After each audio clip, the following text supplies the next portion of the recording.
Te dicen en Morena, no, es que ya acabamos con el PRIAN, pero si toda la basura del PRI y el PAN está en Morena. Ve a Adán Augusto, que era del PRI, Monreal, que también era del PRI, Yunes, el traidor, que era del PAN, Bartlett, el del fraude del 88, que era del PRI, Alfonso Durazo, que estuvo en el PRI y luego en el PAN, Américo Villarreal, que toda su vida estuvo en el PRI, Laida Sansores, que estuvo en el PRI y luego con Fox, Adrián Rubalcaba, que todavía el año pasado estaba en el PRI, Manuel Espino, que fue presidente del PAN, Javier Corral, exgobernador de Chihuahua, que también estaba en el PAN, y un largo, etcétera.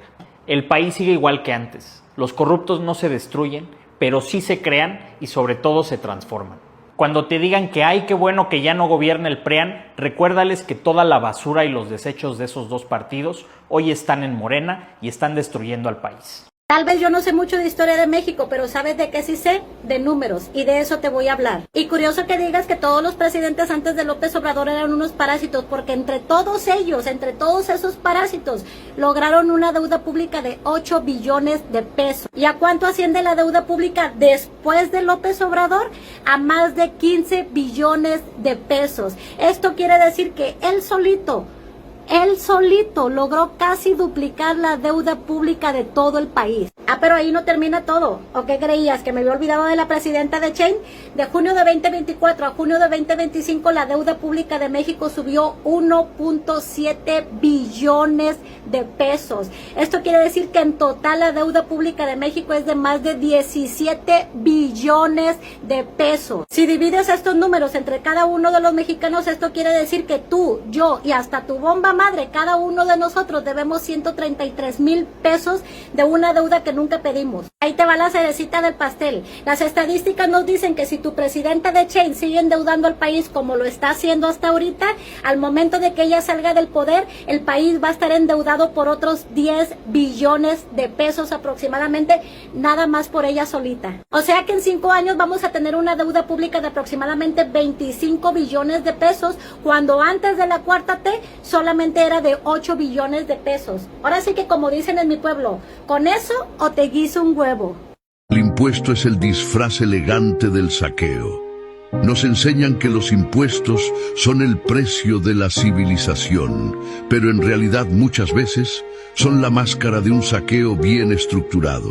Pagamos impuestos por trabajar, por consumir, por tener una casa y hasta por morir.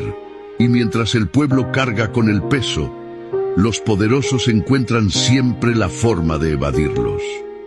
El discurso es noble, es para el bien común, pero el resultado es evidente: carreteras rotas, hospitales colapsados, escuelas abandonadas y políticos con cuentas millonarias en paraísos fiscales. El impuesto debería ser un acto de justicia, pero se ha convertido en un disfraz elegante que esconde la explotación del ciudadano común. La pregunta es clara: ¿aportas al progreso de tu nación o financias los lujos de una élite intocable? ¿Los impuestos realmente construyen sociedad o son solo la forma legal de robar al pueblo?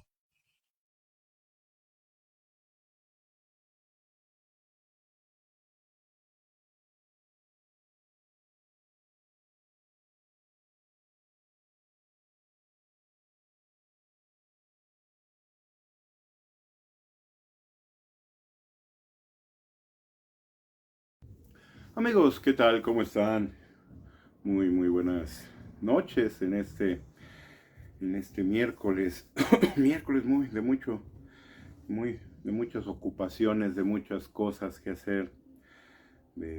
Afortunadamente mucho trabajo, ya gracias a Dios como que esto empieza a querer moverse, por lo menos en la actividad que yo me realizo, a la cual yo me dedico, que había estado muy atorada, muy afectada por las decisiones de gobierno, ¿no? El gobierno en mi actividad, ustedes saben, yo me dedico a la gestoría de trámites marcarios ante el INPI, al desarrollo de imagen corporativa.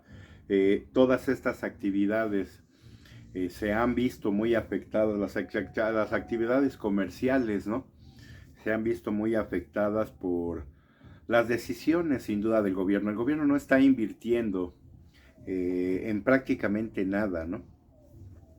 Hacer un parque acuático, hacer un tren inservible, hacer un aeropuerto, un aeródromo que nadie utiliza, no sirven, no se ven como obras. El gobierno ha dejado de hacer muchísima obra, muchísima, todo lo que tiene que ver con la obra pública, ya no se hace, y esto no da certidumbre a los inversionistas privados a ejecutar obra y a ejecutar obviamente negocios, ¿no? Al ver que el gobierno, máxime con esta entrega del presupuesto en el que el ingreso se prevé en 9 billones, más o menos, hablando a grosso es un poco menor, 8.7, pero redondeándolo a 9, y se prevé un egreso de más de 10 billones, hay una discrepancia de más de 1 billón de pesos que nadie sabe de dónde va a salir. Los especialistas nos hablan que muy probablemente será de deuda externa. La deuda externa, sin duda, con esta desquiciada de Palacio va a llegar a 20 billones, pero sin duda, no sé si de aquí a que termine el año o para el próximo año, pero ya prevén los analistas una deuda de 20 billones. Sale este imbécil troglodita, ¿verdad? Matraquero de Morena, Arturo Ávila, a decir que no, pero la deuda es inclusive de las más pequeñas en América, ¿no?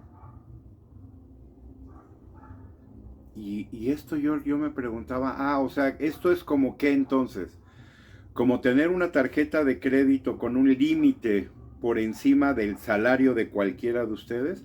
O sea, si yo gano, por ejemplo, 20,000 pesos al mes, pero mi tarjeta tiene 50,000, yo me tengo que gastar los 50,000, porque a final de cuentas es lo que tengo como techo de deuda de mi tarjeta. Entonces yo me tengo que gastar los 50,000 y a ver después cómo demonios los voy a pagar, porque yo solamente gano 20,000. Es una verdadera estupidez la forma en cómo esta gente, matraqueros, insisto, de esta secta de Morena, buscan explicar las cosas, ¿no? No, bueno, pues como México no tiene tanta deuda como otros países de América, no, pues podemos subirla más todavía, sí, y después ¿cómo la vamos a pagar? Se está hablando que el ingreso no va a llegar ni a 9 billones, pero pretenden gastar más de 10. O sea, entonces estamos hablando de esto, que vas a utilizar una tarjeta de crédito y después ¿cómo la vas a pagar?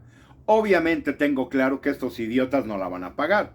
Preguntémonos nosotros, ¿quiénes creen ustedes que somos los que vamos a pagar esta deuda, no? Ellos se van a alargar. Muchos de estos políticos se van a ir en el 27, muchos otros se van a ir en el 30. ¿Y quién creen que se va a quedar con la deuda? Gane quien gane, Así ganara su servidor una posición en la presidencia, así ganara el tío Richie, que decidiera ir como candidato independiente, así ganara el del PAN, el del PRI o el de Morena, esta deuda va a quedar ahí. Y nada más ustedes imagínense, como es costumbre, imagínense quién es quien la va a pagar, ¿no? Nosotros, como siempre. Los muertos los ponemos nosotros, los pobres los ponemos nosotros, y muchas otras cosas que nosotros siempre acabamos poniendo. En este caso, el dinero para pagar esa deuda va a venir de nosotros, sin duda, Y es esta parte de la cual yo quería hablar. El tema de hoy que yo quería tocar era el de la educación un poco, ¿no? Y un poco en el sentido, porque hablaba yo con familiares el fin de semana, con mi hijo particularmente mayor, y salió a la conversación el tema de un niñito de kinder, por una cuestión que tiene que ver con familiares, ¿verdad? De que hay un niñito de kinder que le gusta golpear a los niños. Estamos hablando de niños de 5 años, 4 años, ¿no? Y este niño gusta parece que disfruta, parece que saca, son niños obviamente, saca esta cuestión que tiene, pero muy probablemente atorada de algún tipo de violencia, ¿no? A mí el sistema americano a veces me encanta porque le ponen mucha atención a esta parte de los niños. Si las escuelas y instancias y hospitales detectan algo por ahí raro, inusual o distinto en un niño, inmediatamente se da parte a la justicia, ¿no? Y a las instancias correspondientes de protección a la infancia, ¿no? Y aún así tienen una cantidad impresionante, no sé si compartí con ustedes un dato que encontré yo de Estados Unidos, en el que se nos dice que al menos 8 me parece que eran, no recuerdo si fueran 5 o eran 8, al menos 5 u 8 jóvenes de estos que han cometido asesinatos en las escuelas en Estados Unidos, que desgraciadamente esto ya se ha vuelto muy común en este lugar, particularmente Estados Unidos de Norteamérica, hablaban de que muchos de estos jóvenes tendrían o estarían pasando por una cuestión de incertidumbre en el plano personal, con la cuestión de la sexualidad, ¿no? Estamos lidiando hoy día con esta cuestión muy, muy fuerte, sin duda, los jóvenes particularmente, con su identidad sexual, ¿no?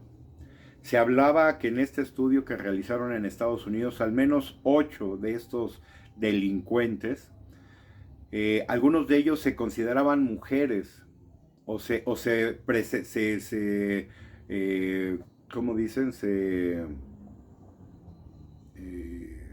Ahorita se me fue la palabra, disculpen ustedes, bueno, se sentían eso, ¿no? Tenían una cuestión de por ahí de pleito personal interno en cuestiones de género, ¿no?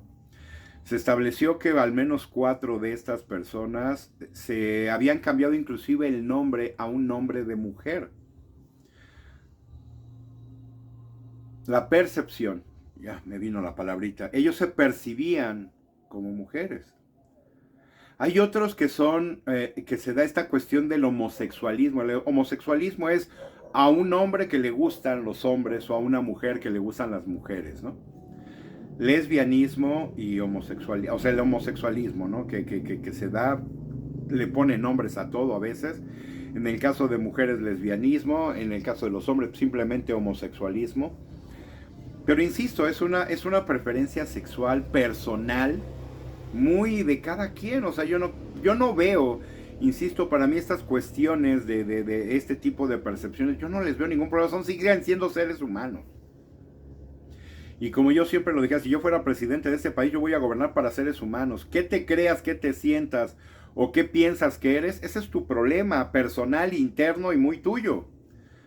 Así me digas que te sientes pato, pescado, panda, león, tigre, perro, gato. Para mí, yo te veo y sigues siendo un ser humano. ¿Qué te creas tú, qué te sientas tú y cuáles son tus problemas psicológicos, mentales o demás? Ese es tu problema. Yo gobierno o yo gobernaría para personas. Se nos habló en este estudio que esto es lo que pasa. Muchos de estos jóvenes que hicieron estas masacres y que después perdieron la vida, muchos tenían problemas en esta parte. Y sabemos que este tipo de jóvenes en las escuelas son muy atacados, muy buleados. Como normalmente decimos, ¿verdad? El bullying está, pero a todo en las escuelas. Como niños perdonamos muy poco, ¿no? A veces somos muy crueles. No de forma natural, o más bien no de forma pensada. Porque hay estudios también que indican que los niños no reaccionamos como niños cuando lo fuimos de una manera instintiva ante lo que vemos o ante lo que conocemos y ante lo que aprendemos, ¿no? En primeras instancias, niños que tienen ya estas diferencias a temprana edad de cuestiones sexuales, de que se perciben o tienen más afinidad, por ejemplo, con personas de su mismo sexo, se habla de una edad temprana de homosexualismo. no pasa nada, por ejemplo, ¿no? Esto en los niños no se ve mal. Esto empieza a ser hacia la adolescencia, donde ya empieza a crear un problema que los demás niños empiezan a percibir y empiezan a atacar y se empiezan a burlar y empieza a ver todo esto. Y entonces empiezan a crecer estas cuestiones de odio, ¿no? Que han llevado, al menos en algunos de estos casos que mencionaban y que les comento, a masacres, ¿no? Como una forma a lo mejor de sacar todo ese rencor, todo ese ataque, toda esa cuestión que han tenido estos jóvenes por medio de todos los demás, ¿no? Entonces también hay una causa. Muchas veces se han tratado de explicar qué lleva a estos jóvenes a tener este tipo de ataques y este tipo de situaciones, ¿no? Y aquí encontramos una respuesta muy interesante, ¿no? A una cuestión de cómo se percibe la gente a sí misma y de cómo son atacados por ello, ¿no? Alguna vez yo les comentaba un video que vi de Estados Unidos muy fuerte, porque aquí estuvo a punto de perder la vida un joven, porque había el gordito típico de la escuela, ¿no?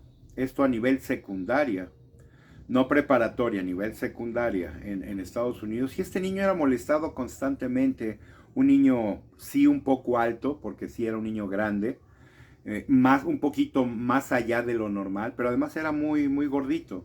No era un obeso mórbido, porque el niño se movía, se desplazaba y podía hacer sus cosas con cierta normalidad, ¿no? A pesar de su sobrepeso, pero su sobrepeso no era así como que excesivo.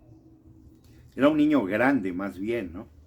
Era muy atacado. Este niño, además, era muy tranquilo, era increíblemente tranquilo. Los maestros y los padres lo decían, ¿no? Era un niño llenito, buena onda, como solemos ser la gente que somos llenita en general, ¿no? Pues este niño llegó al punto del hartazgo que en una de esas agarró a uno de esos compañeros y lo azotó con una fuerza, pero brutal. Yo honestamente cuando vi el video de entrada pensé que sí lo había matado, o sea, porque además cae muy mal el otro niño. Lo estaba friegue y duro con el otro niño, el gordito, ¿no? Nomás lo estaban jorobando, perdónenme por la expresión, pero pues es que es lo correcto, nomás estaban jodiendo por puro placer, ¿no? Este niño se harta, lo agarra y le avienta casi un giro de lucha olímpica. Y yo juraba que lo había matado de verdad, porque lo impacta con el suelo con una fuerza, además del tamaño y de su volumen. Afortunadamente no sucedió, o sea, que no perdiera la vida, ¿no? Pero se estableció que este grupo de niños venían molestándolo constantemente. Y siendo un niño muy tranquilo, pues llegó el punto en el que en el hartazgo fue demasiado. En este caso que yo les comento, que platicaba yo con mi hijo, este niño a muy temprana edad, estamos hablando de un niño exactamente de 5 años, ha golpeado mucho a los compañeritos, tuvieron que ya separarlo del grupo y me parece que lo iban a suspender, lo iban a sacar ya de la escuela. Y yo le decía a mi hijo, pero esto tiene un problema y va a tener una consecuencia todavía peor.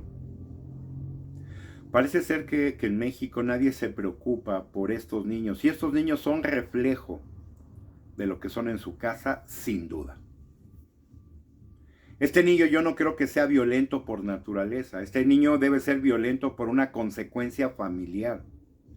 Le decía yo a mi hijo, y el problema va a ser que ese niño cuando crezca probablemente vaya a hacerse más violento si no se canaliza desde este momento con un especialista. Y vamos a tener a lo mejor el día de mañana un sicario, un asesino, o un joven con un problema potencial enorme, porque se imaginan si esa característica ya la está presentando hoy, que tiene 5 años, que es un niño de kinder. Nada más ustedes imaginen donde esto siga avanzando y así llegue a la preparatoria, a la secundaria primero y luego a la preparatoria, ¿no? Vamos a tener a un buleador, vamos a tener a un violentador, vamos a tener a alguien con problemas probablemente importantes, ¿no? Y por eso era el tema que yo quería tocar, porque esto tiene que ver también con lo político. Parece ser que a nadie le importa desde la política. Existe un DIF en México, Un DIF que antes se encargaban las esposas de los presidentes, ¿no? Por automático, la esposa del presidente en turno se encargaba del DIF. No sé por qué, pero así lo habían decidido, ¿no? Alguna vez a mí me preguntaban en años anteriores, oye, tu esposa tendría un cargo en tu gobierno. No, en absoluto. Es mi esposa y se acabó. No tendría por qué. Esto de poner a las esposas en estas áreas, no. Ahí tiene que haber una persona responsable, profesional y con una experiencia y una capacidad tremenda. Porque el DIF no es una instancia que cualquiera puede atender, ¿no? Y esto que existía en el pasado de poner a las esposas, pero ¿por qué las esposas? Hay veces que las esposas no tienen ni la menor idea de nada, ¿no? La última, la cuerva esta, la cocodrila, paloma, la buitre, la no sé qué era, ¿no? Esta de Peña Nieto. Esa sabía de posar en calzones y de ser actriz, ¿no? Bueno, dice ella actriz, para mí muy mala, por cierto, ¿no? ¿Qué sabría de niños y qué sabría de el manejo de una instancia como el DIF, ¿no? No, estas instancias tienen que estar en manos de profesionales, sin duda. Pero el problema es que otra vez, ¿y dónde está el gobierno? Viendo, protegiendo, atendiendo a niños como este que les menciono. Y no es un caso. De estos casos seguramente hay muchos. Pero ¿qué va a pasar con este niño entonces? Que a lo mejor al sacarlo de la escuela, sus padres, esto es reflejo, yo tengo claro, de los padres. Decía mi hijo, no, pues es que la señora es un tanto agresiva, ¿no? Creo que el papá es el que violenta mucho a la familia, ¿no? ¿Y qué se hace? Pues parece ser que nada. Entonces, este problema sin duda va a crecer. Yo espero, desearía, tengo mis anhelos en que este niño pueda cambiar, porque si no, de veras, vamos a tener a un sicario o vamos a tener a un criminal en potencia. Recordaba yo el caso también de un joven que cuando yo era niño, niño de secundaria, tendría yo 11, 12 años, jugábamos con unos amiguitos de la cuadra. Uno de ellos se volvió gran mafioso, pero gran mafioso, de verdad. Hoy día está cubriendo una condena de cadena perpetua, ¿no? Por asesinato, por cuestiones con drogas, Pero yo me preguntaba, ¿pero qué pasó? Pues si nosotros nos juntábamos, jugábamos, cotorreábamos como todo niño de 12 años, 13 años. Éramos amiguitos de la cuadra. Y yo me preguntaba, bueno, ¿en qué punto este amigo se torció? Yo le preguntaba a otros amigos que nos juntábamos entonces, estoy hablándoles de 40 años atrás, más de 40, 45 años atrás, ¿no? Y les comentaba, oye, ¿pero con quién se juntó? Pues si nosotros éramos todos amigos de la cuadra, nosotros nunca conocimos un drogadicto, un borracho, porque no lo había. Por lo menos en las cuadras aledañas a donde nosotros vivíamos y nosotros convivíamos, no había este tipo de personas. O por lo menos nunca los conocimos. Si los había, pues obviamente no se juntaban ni estábamos cerca de ellos, ¿no? Y yo preguntaba, bueno, ¿y es que con quién se juntó entonces él? ¿Cómo se volvió narcotraficante? ¿Cómo se volvió violentador? ¿Cómo se volvió un asesino? Pues ¿con quién se juntó? Pues si se juntaba con nosotros. Y andábamos jugando con las bicicletas y al trompo y al yoyo y al tacón y a la rayuela, etcétera. Juegos de niños de entonces, ¿no? ¿A quién conoció? ¿Con quién se empezó a llevar? ¿Con quién empezó a tener relación que se torció de esta manera? Y que hoy día está purgando una condena perpetua, ¿no? Y esto me vino a la mente ahora que comentaba yo, como les digo con mi hijo, el caso de este niño. Al rato es lo que vas a tener, ¿no? Y al rato, ¿qué va a pasar como estos casos de jóvenes que matan a sus padres, que matan a la familia y que matan a medio mundo? Y todo porque no hubo la atención adecuada. Y esto también se puede poner como causa el gobierno. El gobierno parece ser que la infancia, parece ser que los jóvenes, parece ser que nada le importa a este gobierno más que robar, ¿no? Curiosamente, al estar preparando este video, que yo quería hablar de esto con ustedes, porque insisto, esto es reflejo de lo de casa, ¿eh? Este niño, ustedes escuchen a un niño mal hablado. Yo conocí varios cuando mis hijos iban a la escuela. Había niños que, qué bruto, no decían 2 palabras juntas decentes. Puras leperadas. Si antes el maestro entonces lo controlaba un poquito. Pero ustedes se podían preguntar, bueno, pero ¿por qué ese niño es tan así? Nada más había que conocer a los papás. Cuando llegaba la mamá, tú pinche escuincle, hijo de tu ching, y más, pip. No, dices, ya entendí por qué el niño habla como habla, ¿no?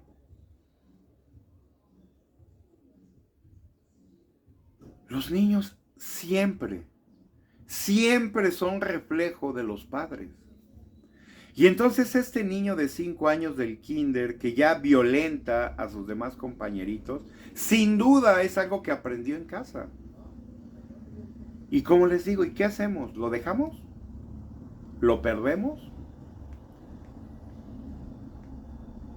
Vamos a ver en qué momento este niño se vuelve un violentador profesional, en qué momento un asesino, en qué momento un criminal.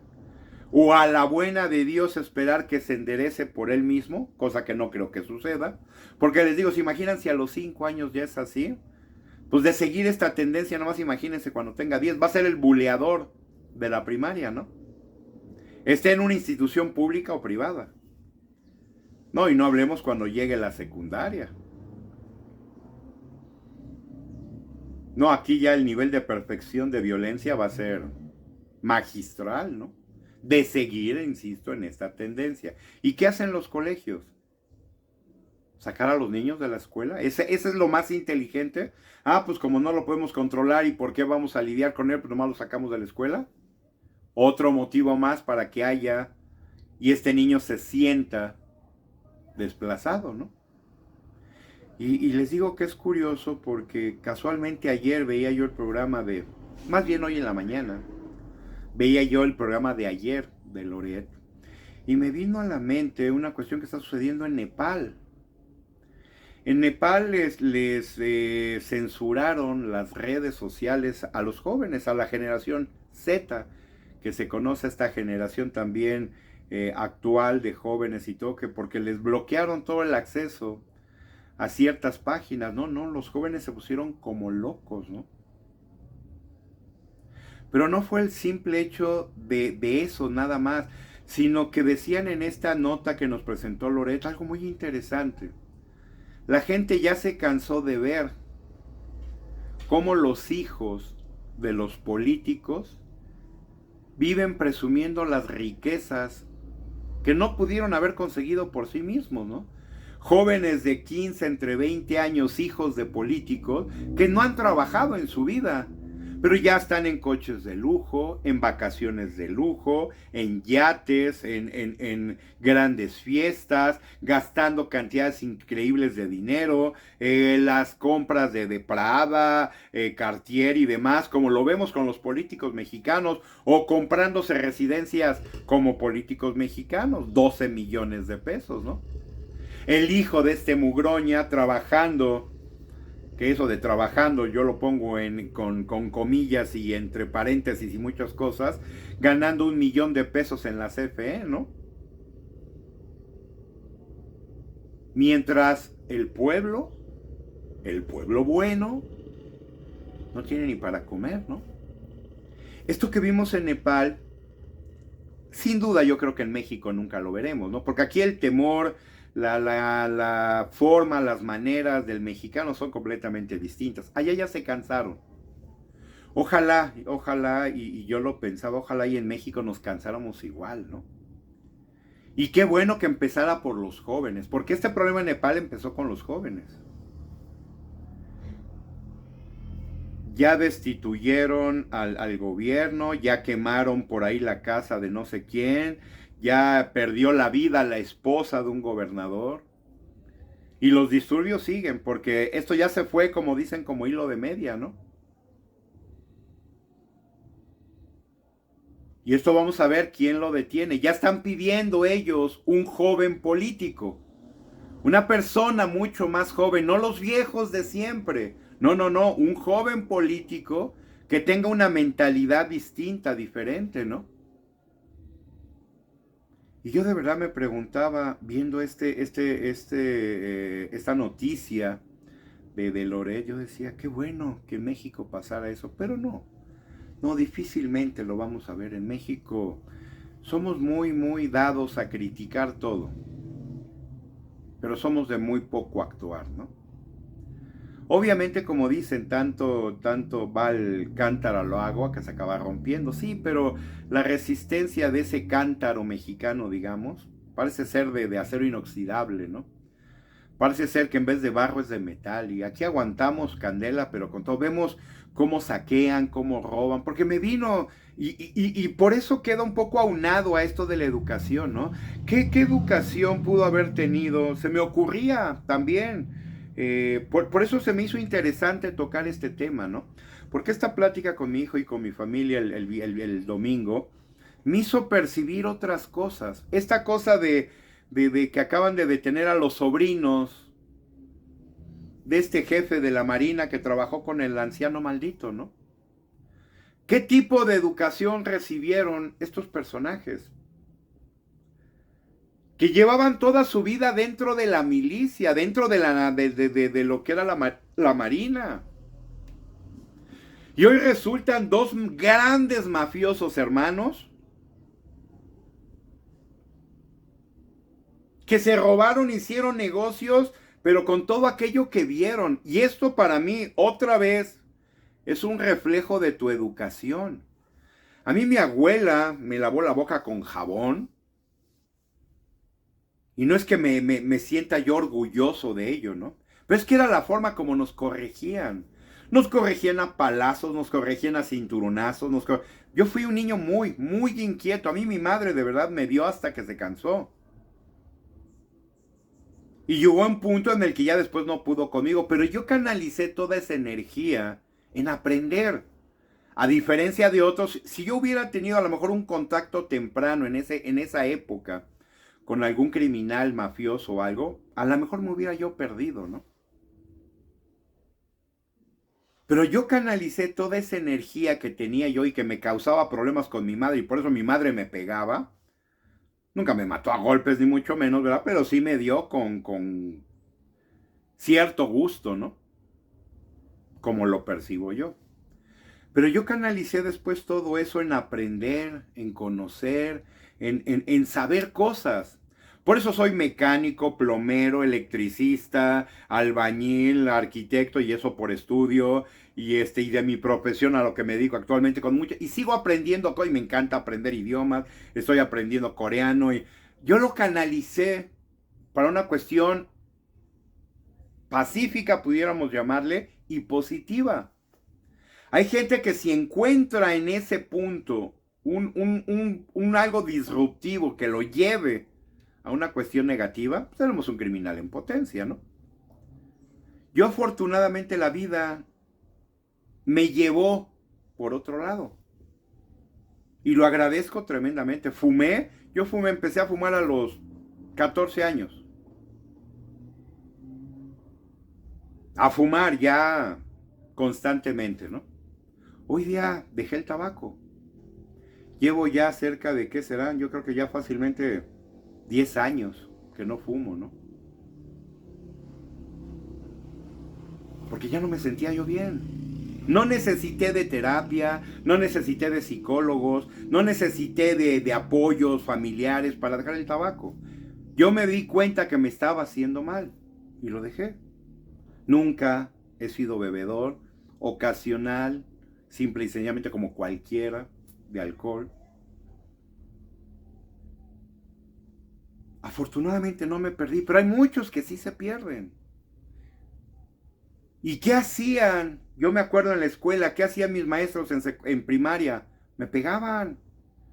Hasta que le receté y conté esta anécdota alguna vez aquí con ustedes, que un maestro de cuarto de primaria un día me aventó el borrador y pegó en la banca. Lo agarré y se lo regresé. Se quedó sorprendido.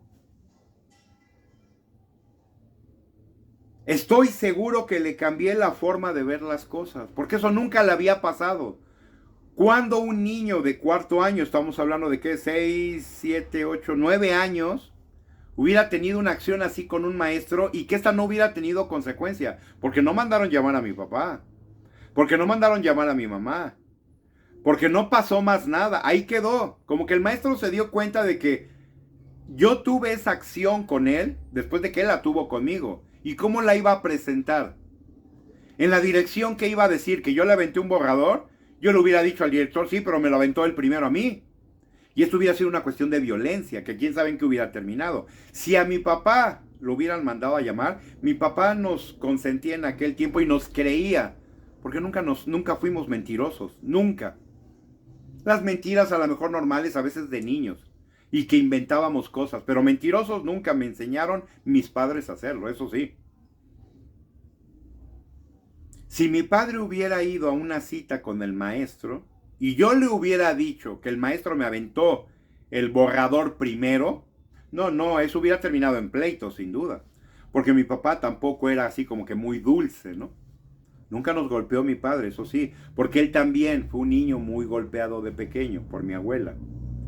Pero él decidió romper esa parte de la violencia y a nosotros sí, alguna vez nos dio una nalgada.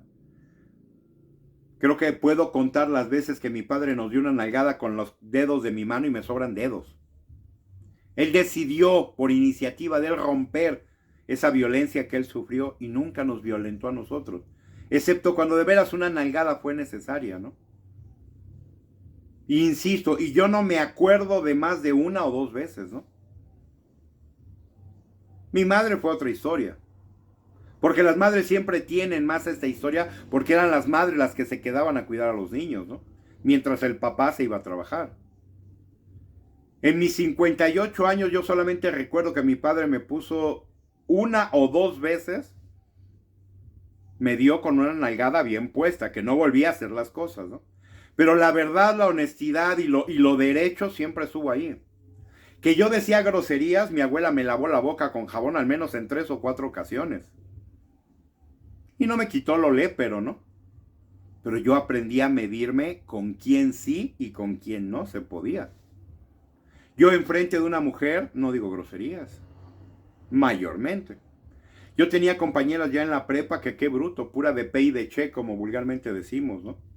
Y yo no podía hablarles igual. Y me decían, no, pues háblame igual. No puedo. A mí me enseñaron que a una mujer se le respeta, ¿no? Ponerle la mano a una mujer encima. No. Solamente jugando. Y aún a veces jugando se te pasa la mano y ya te sientes como cucaracha, ¿no? Porque la educación era otra. Porque era otra forma como nos educaban. Hoy día vemos a esta idiota de Palacio poniéndole impuestos a los videojuegos violentos.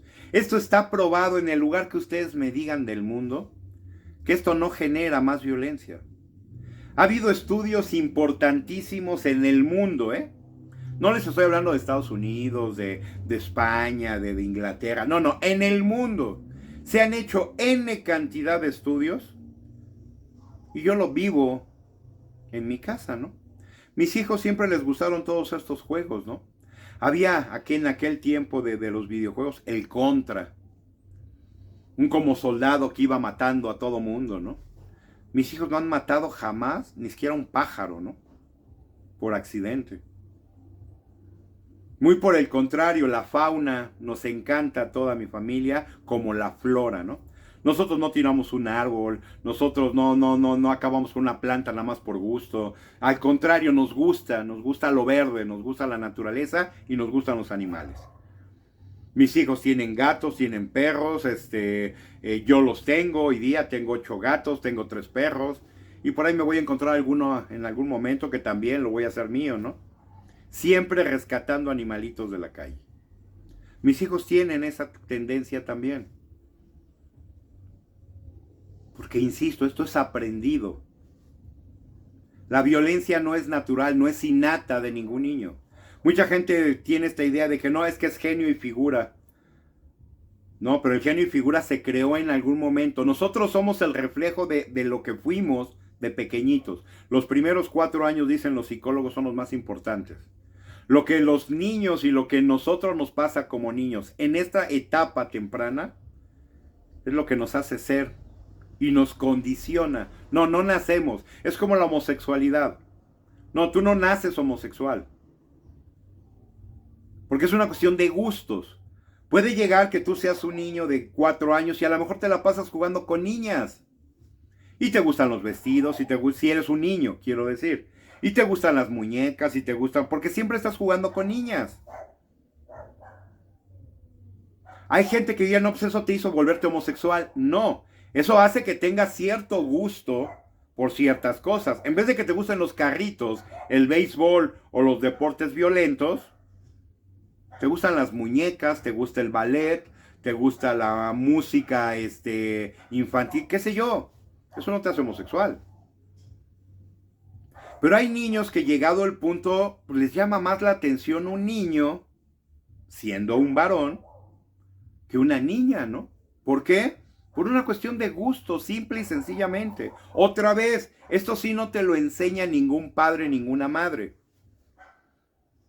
Es un reflejo de algo que tú empiezas a percibir en ti mismo. En las niñas. Es muy común, decía un estudio que leía yo una vez psicológico, de las niñas, cómo siempre andan de la mano las niñas. Los niños no andamos de la mano con los niños. Porque nos dicen que eso no es correcto, pero a las niñas nadie les dice nada. Y las niñas desde el kinder ya andan de la manita con su amiguita para todos lados y van para acá, van para allá y van para todos lados. Las amiguitas de la mano, ¿no? Y nadie les dice nada. Porque no hay ningún problema, nadie ve un problema ahí. ¿Qué pasa cuando estas niñas crecen y se sienten muy cómodas con ello? Empiezan a tener a veces algunas de ellas esta cierta atracción con las amiguitas. Y hay muchas de ellas que luego encuentran esto en un gusto, entonces se vuelven homosexuales. Les gusta más estar con las niñas que estar con niños.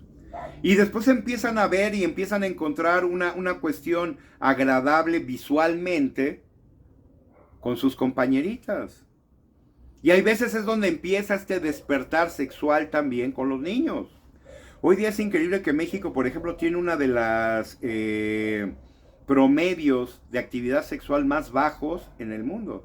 México se considera ya hoy día 12 años, que los niños, porque son niños todavía a los 12 años, ya están en un inicio sexual. Ya están descubriendo la sexualidad a esta temprana edad. Promedio, hablan de promedio. Hay otros que empiezan hasta los 20 años, sí. Pero hay otros que están empezando a los 10. ¿Qué hace a un niño empezar en un despertar demasiado temprano, como lo percibo yo, a su sexualidad con otra persona a los 10 años? ¿Cómo es que un niño, una niña, o dos niños o dos niñas ya están en un despertar sexual donde ya se están reconociendo y hasta experimentando con ellos mismos? La pregunta eterna a veces es, ¿y dónde están los papás? ¿Por qué les digo que todo esto tiene a veces una cuestión política? Porque ¿dónde están los papás? Muy probablemente trabajando, los dos. Porque si no, como mucha gente hoy día dice, pues es que si no nos salimos con los gastos y con las cosas que necesitamos, ¿no?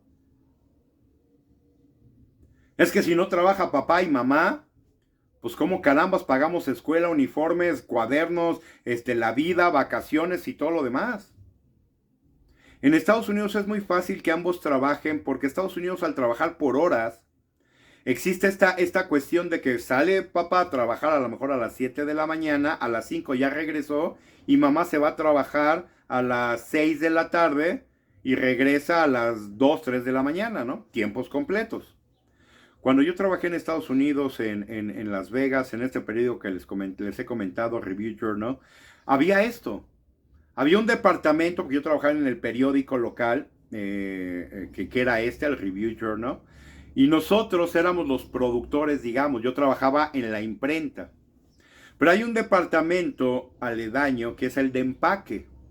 Es donde se empaca todo el periódico, donde se acomoda y se empaca el periódico que se produjo el día anterior para su distribución. Bueno, en este departamento trabajaban por mucho más mujeres que hombres. Y la gran mayoría de ellas eran casadas. El marido trabajaba en la mañana, las mujeres trabajaban en la tarde. Y los niños siempre estaban cuidados. Los que tenían hijos, en la mañana su mamá se encargaba de ellos y en la noche el papá se encargaba de los niños. Pero en México no, porque en México esta posibilidad de trabajar de esta forma no es viable todavía. No por las acciones otra vez del gobierno. Entonces mayormente en México se trabaja de día, no en la noche. Sí hay actividades ya nocturnas. En Estados Unidos una actividad muy común en la noche, la de limpieza. En las oficinas sale todo mundo a las 6, 7, 8 de la noche y entra el equipo de limpieza. Yo llegué a trabajar en eso. Y trabajábamos efectivamente de 9 de la noche, 10 de la noche a 4, 5 o 6 de la mañana. Porque es el horario en el que ya no hay nadie trabajando. Es el horario en el que puede entrar el equipo de limpieza a dejar todo impecable. Para que cuando llegue otra vez la gente en la noche a trabajar o en la mañana esté todo perfectamente limpio. Insisto, yo lo hacía y no me apena en absoluto decirlo, ¿no? Entonces los niños siempre estaban con alguien. En México no.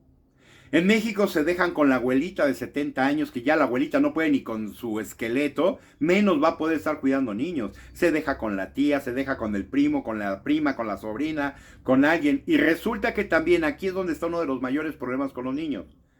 Mucha de la violencia y del abuso infantil cae aquí precisamente por eso. Porque los papás están tan ocupados trabajando que se olvidan de qué está viviendo el niño. Y el niño aprende a vivir, a sobrevivir de una manera muy particular, ¿no? Hay niños que han sido violentados y abusados y sus padres no saben nada. Hay niños que vienen a hablar de ese abuso que sufrieron hasta que tienen más de 20 años.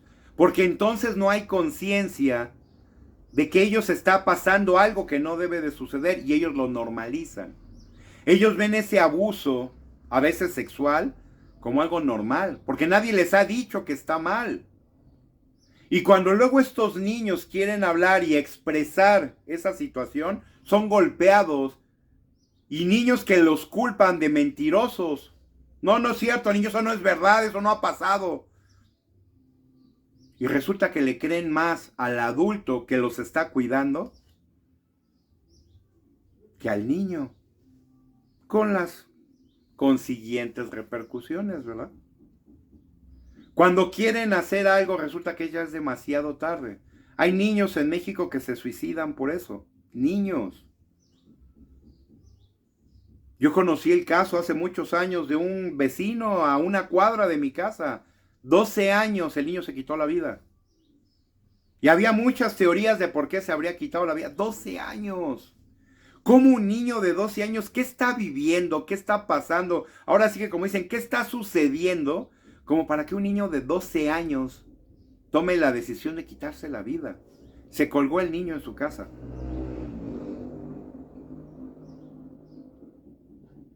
Y nunca se dieron cuenta hasta pasadas las horas que empezaron a buscar al niño. Y resultó que cuando lo encontraron estaba colgado, creo que en su recámara, ¿no? Y nadie se había dado cuenta por horas. Porque damos esta cuestión de ver natural todo. Ah, no está el niño, por ahí andará, ¿no? ¿No? Si se hubieran preocupado un poquito, a lo mejor ese niño hubiera salvado la vida, ¿no? Pero como lo descubrieron después, porque no están en eso, estamos en todo, menos en lo que debiéramos. Y entonces, como yo alguna vez lo comentaba con amigos, entonces no tengas hijos, de verdad. Yo conozco hoy día gente que dice, yo no quiero tener ni mascota.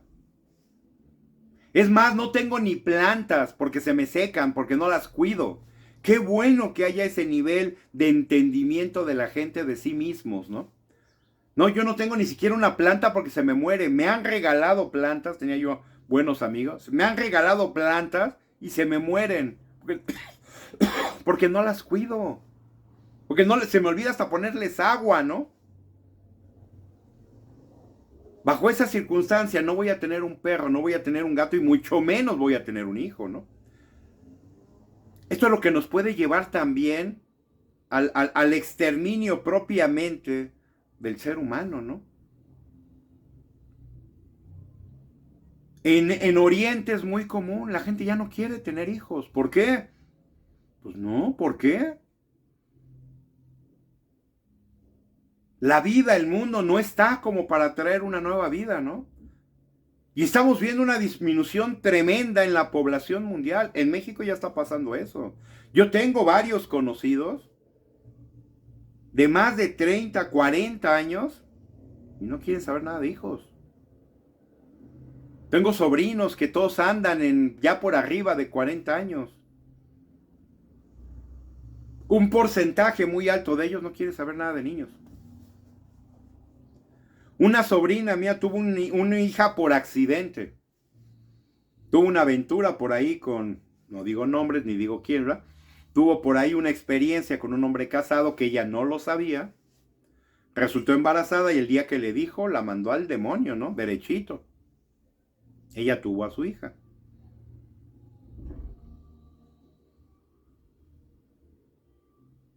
Hoy día ya la niña de más de 10 años, ¿no? Y no tuvo más. Y no tiene pareja. Y no quiere saber de más hijos. Y de muchos amigos también que tengo de mi edad que tienen hijos, nada de hijos, ¿no? Tengo primos, nada de hijos. Se va a acabar la familia. Hay un tío que tengo también que tuvo 2 hijos, un varón y una niña, una mujer. Ya ellos son casi de mi edad. Y no tienen hijos. Y no los quieren tener y no los van a tener. Y platicaba yo con mi madre y le decía yo, esa familia se va a acabar. En cuanto mi tío fallezca, en cuanto mi tía fallezca y después mis primos fallezcan, esa familia se acabó. Ya no hay herencias, ya no hay hijos, ya no hay nada. Y lo que ellos dejen o ellos tengan que lograron económicamente, pues yo creo que se donará a la beneficencia o se dejará a algún pariente por ahí que tengan, o vayan ustedes a saber qué va a pasar con todo eso que ellos lograron, ¿no? Porque ya no hay hijos. Ya no hay familia. Se acabó esa familia, una familia de 4 miembros. Se va a acabar. Porque no hay hijos y no los quieren. Insisto, ya es gente de más de 50 años.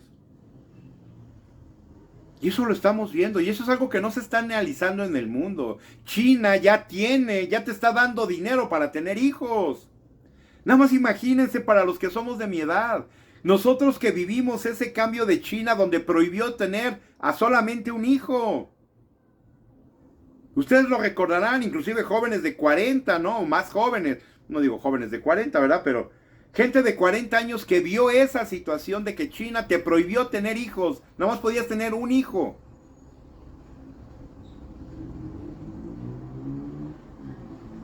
Ahora te pagan. Rusia está infraccionando a las parejas o a las mujeres que abiertamente digan que no quieren tener hijos. Van a multar ya a la gente. China lo va a hacer. China ahora, como ya vio que inclusive dándote dinero no te motiva, pues ahora China va a cobrarle impuestos. Y algunas zonas de Oriente, no nada más China. Creo que Japón también va a caer en eso. Van a ponerle más impuestos, o sea, impuestos más altos a mujeres, hombres que no se casen, que no tengan hijos y que no quieran hacer una familia. Les van a subir los impuestos para ver si de esa manera provocan que se casen y tengan hijos. ¿Y qué salió a decir mucha gente? Que yo he visto esas entrevistas. No me importa, pagaré más impuestos. Pero no quiero casarme y no quiero tener hijos. ¿Y cómo conecto esto con lo que está pasando en México? Con lo que dijo este idiota hace unos días. Videojuegos más impuestos, refresco más impuestos, dulces más impuestos. ¿Y qué era la otra? Cigarros más impuestos. Pero esto ya pasó en el pasado. No se olviden que los cigarros hoy día tienen más de 120% de impuestos. El refresco igual. Y no deja de consumirse. México es el consumidor número 1 de refrescos en el mundo. En el mundo. México es el número 1 en obesidad infantil y en obesidad adulta. Nada orgullosos debemos de sentirnos de este dato, pero este dato es real. México es el número 1 en obesidad infantil y adulta. El de adulta la hemos perdido ocasionalmente con Estados Unidos, pero regresamos otra vez y volvemos a ganar este nada honroso primer lugar. Sacan esto de los impuestos al refresco, al tabaco, al alcohol, me parece, y a los videojuegos violentos. Esto ya se probó en el pasado. Insisto, hoy día estos productos tienen más del 100% de impuestos. Y la gente lo sigue consumiendo. Y sale esta idiota pseudocientífica a decir, es que con esto queremos evitar. No vas a evitar nada, eres idiota, exactamente. A mí por eso me cae muy mal esta tipa en el Palacio, ¿no? Que no presidenta, de presidenta no tiene nada. Es una idiota. No hay un estudio serio en el mundo que diga que haciendo esto la gente deja de consumir. Es todo lo contrario. Todo aquello que se prohíbe, y esto está probado en el mundo, todo aquello que se prohíbe generalmente genera ¿qué? Todo lo contrario a lo que se pretende. En este caso se le pone más impuesto. Ok, la gente va a seguir consumiendo refresco, va a seguir consumiendo dulces, va a seguir consumiendo tabacos y va a seguir tomando como chacuaco, ¿no? Como si no hubiera mañana, créanme. Porque así ha sido a través de la historia. Una vez a mí me preguntaban amigos del canal, seguidores del canal, de mi canal, el año pasado que hacíamos los en vivo, me decía, Alex, en este sentido, ¿tú qué harías? Digo, para mí es más fácil. De verdad, yo sí considero que este problema tiene una solución mucho más fácil. No le pongas impuestos al refresco, no le pongas impuestos al cigarro, no le pongas impuestos al alcohol. No. Haz algo mucho más concreto. No les des atención gratuita en sistemas de salud como ISSSTE o IMSS a la gente que no para de comer por gula, no por un problema hormonal. No.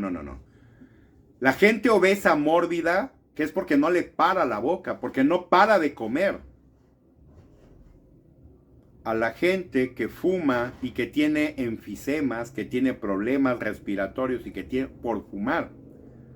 Y a los que beben, que tienen cirrosis, que tienen problemas ocasionados por el alcohol, no les des atención gratuita, aunque paguen su seguro social.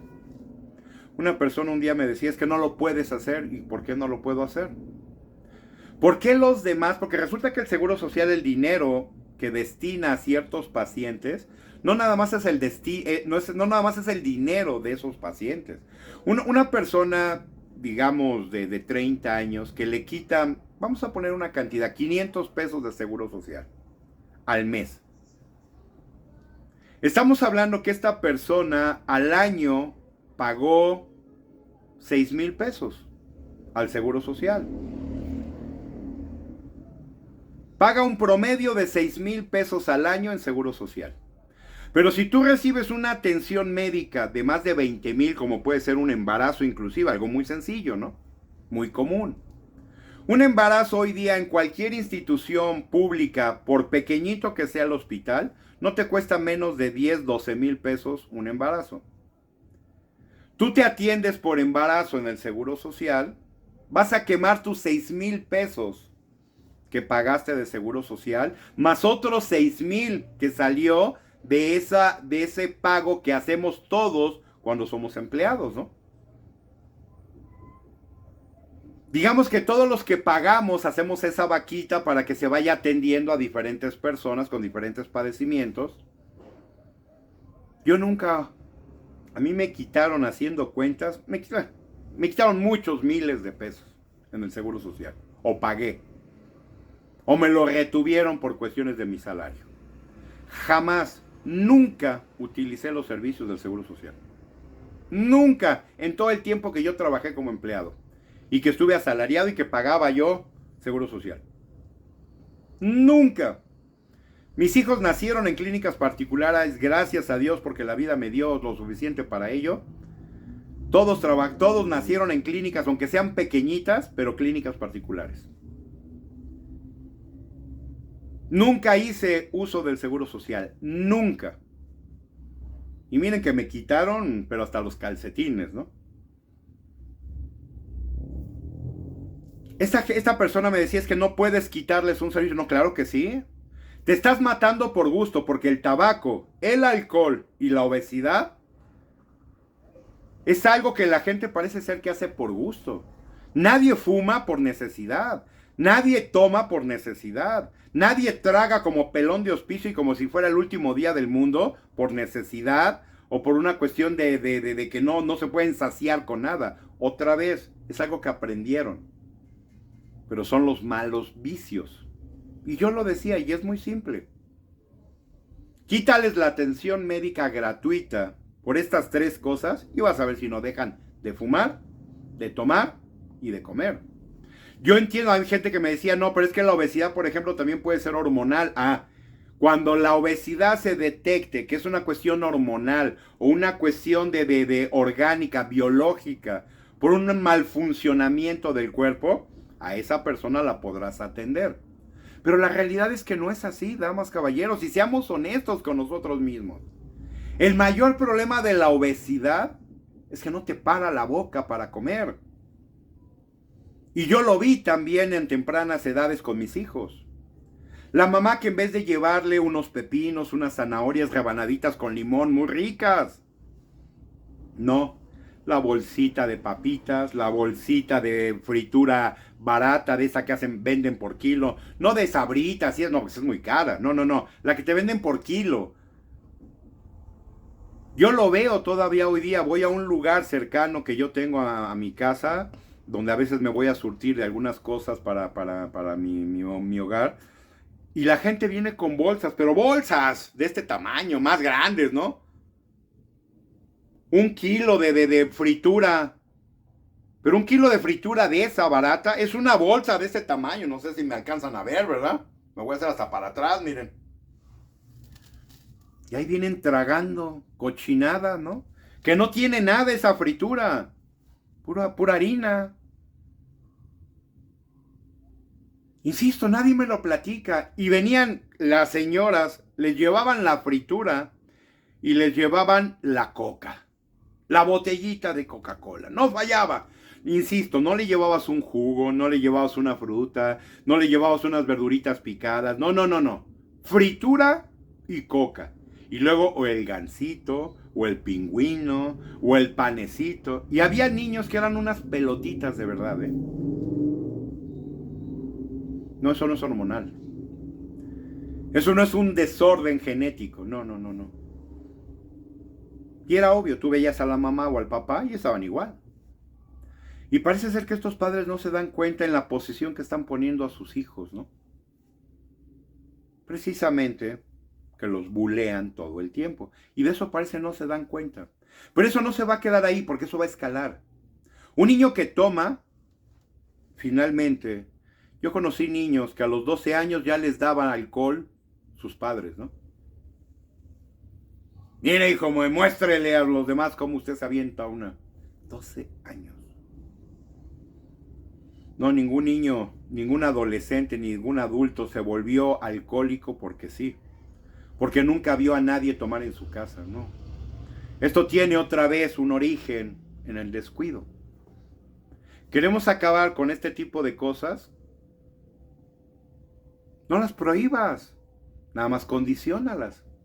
No te voy a dar atención médica si fumas, si tomas o comes en exceso. Vas a tener que pagar tu propia atención médica y vas a ver si no cambia. No se va a acabar con impuestos.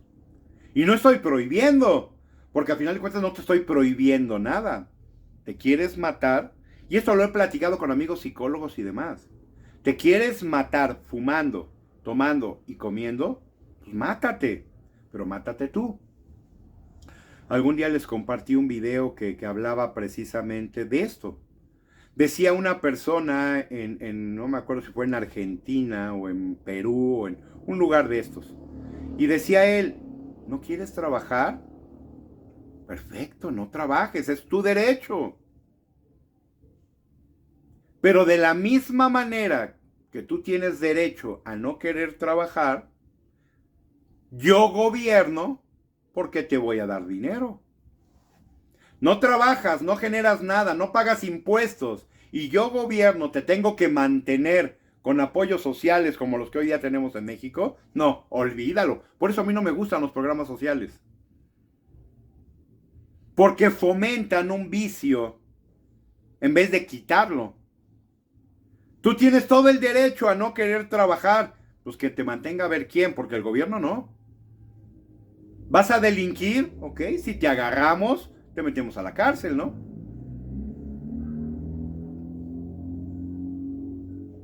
Y esta es la lógica que a veces no nos deja avanzar. Analícenlo de verdad tantito, nada más. No les pido gran esfuerzo mental. Es hacer un análisis a veces breve, de verdad se los digo. ¿Tú tienes derecho a no trabajar? Sí. Y a ver quién te mantiene. Ahora sí que como decimos, que te mantengan tus parientes, ¿no? ¿Por qué el gobierno? ¿Por qué el gobierno tiene que gastar cuando tú no quieres trabajar? Tienes el derecho, insisto, a no trabajar si no quieres.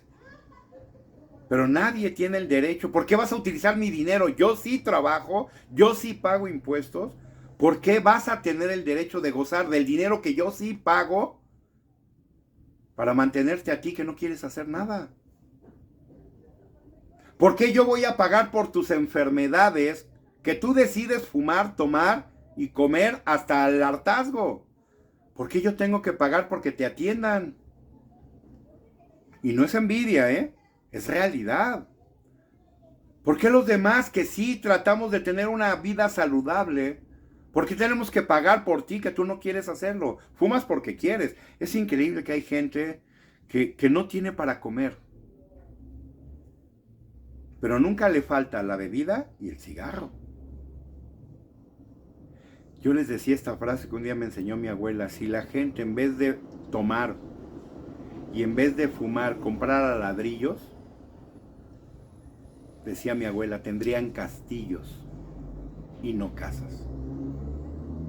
Cuando sacamos el promedio de la gente que fuma y toma, y a veces que hasta la que come, son millones de pesos los que han gastado a través de una vida en estos vicios, ¿no? Podrías tener una casa mejor que la de Noroña con lo que te has gastado en alcohol, ¿no? Porque hay gente que yo de verdad no sé de dónde saca dinero. Pero siempre tienen, no para una cervecita de un cuartito, no, tienen para la botella.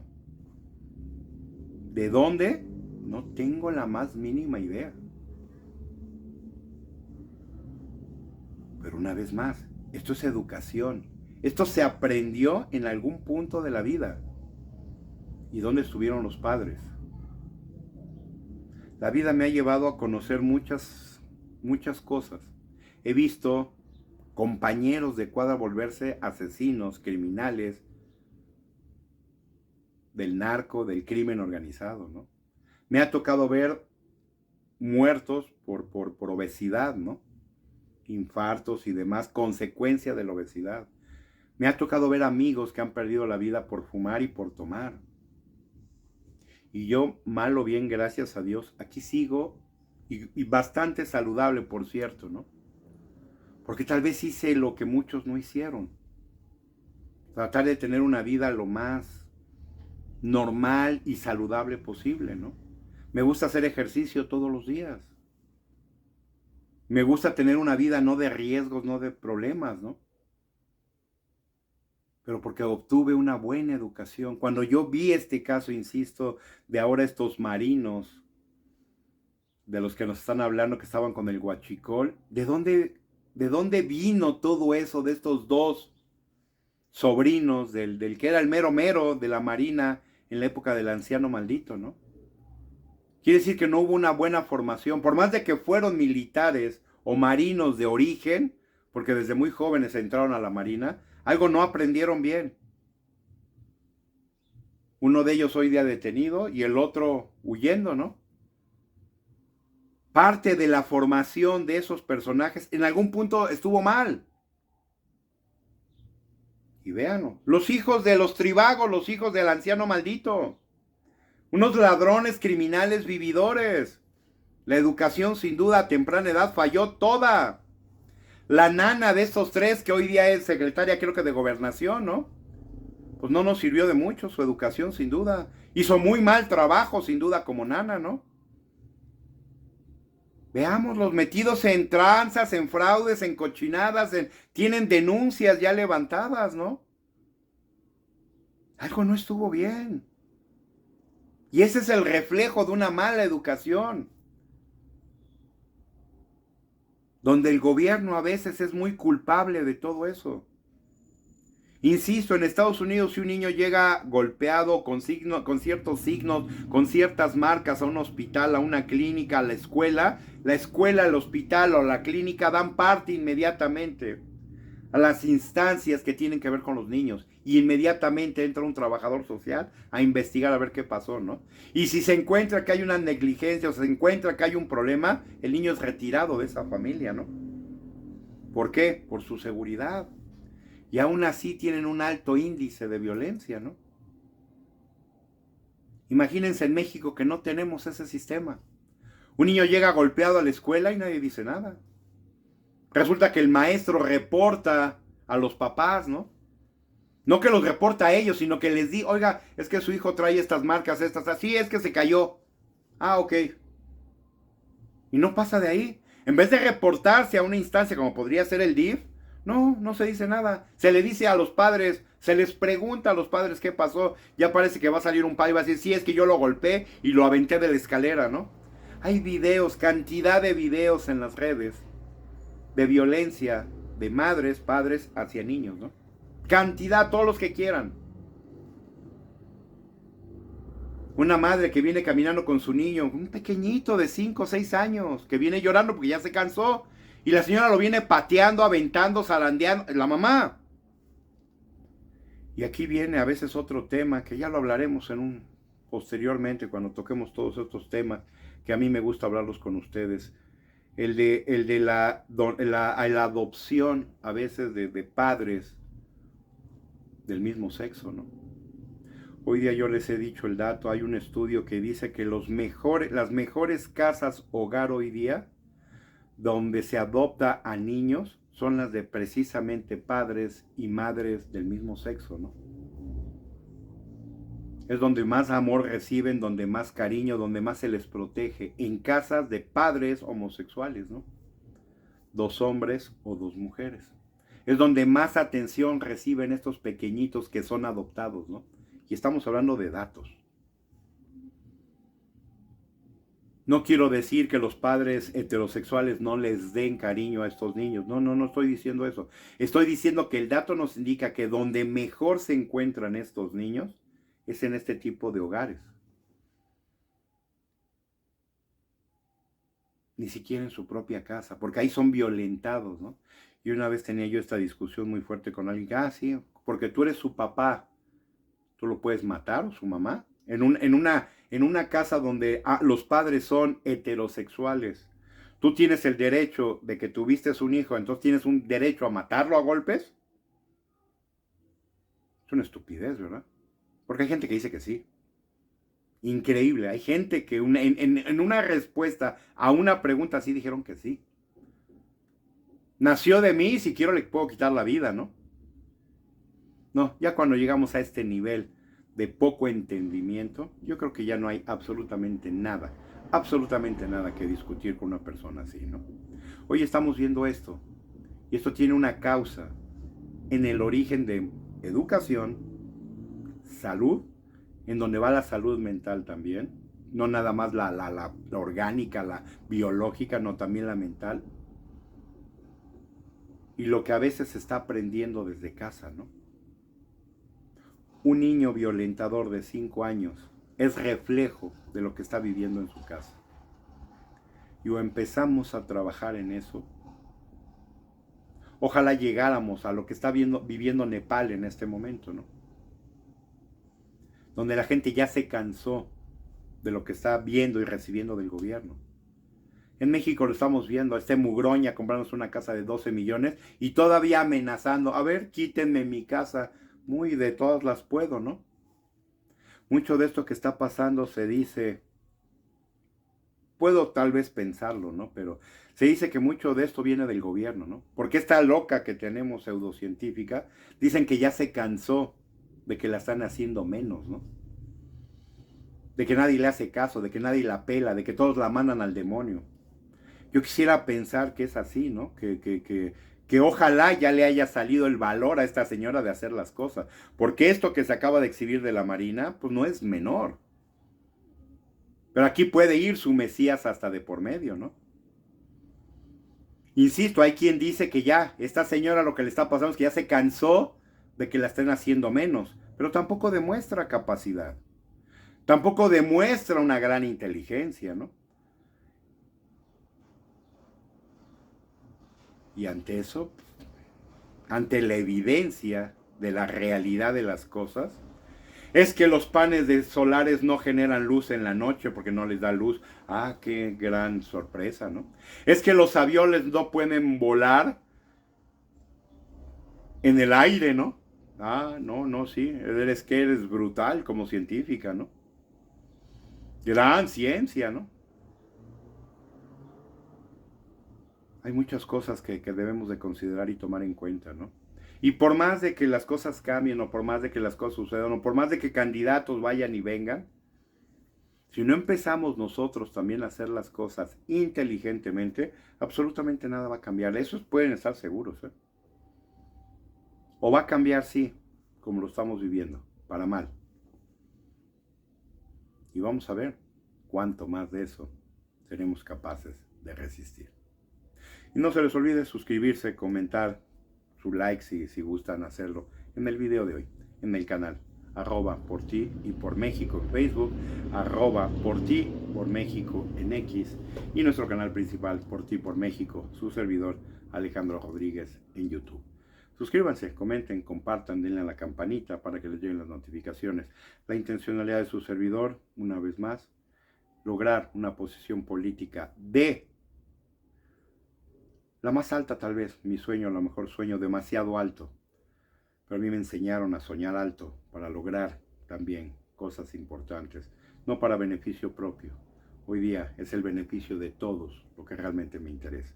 Querer ser presidente de este país no me mueve personalmente, no es por dinero, no es por posición, no es porque hablen de mí, no, es porque yo quiero ver un México distinto, diferente, caminando, avanzando hacia un futuro que sin duda ya nos merecemos, que es el de vivir bien, tener lo que nos merecemos, un buen trabajo, una buena vida, una buena casa, pero con hechos y con actos funcionales, no con inventos, ni con experimentos que no llevan absolutamente a nada, y mucho menos con datos falsos, como este que nos dan, de que 13.5 millones salieron de la pobreza, y hay verdaderos analistas que dicen que eso no es cierto, que muy probablemente ese número no esté ni siquiera a la mitad. No es con mentiras como se gobierna bien, es con hechos, a veces difíciles, pero con hechos que nos lleven a una mejor vida a todos y cada uno de nosotros. Y eso estará en manos de todos y cada uno de nosotros, que así sea, para tener esa vida que nos merecemos, por ti y por México. Cuídense, pásenla muy bien. Perdón por lo largo del video, pero era un tema que bien valía extendernos un poquito. Les agradezco mucho la atención y por aquí nos veremos, si no sucede otra cosa, el viernes. Pásenla muy bien, cuídense y hasta luego.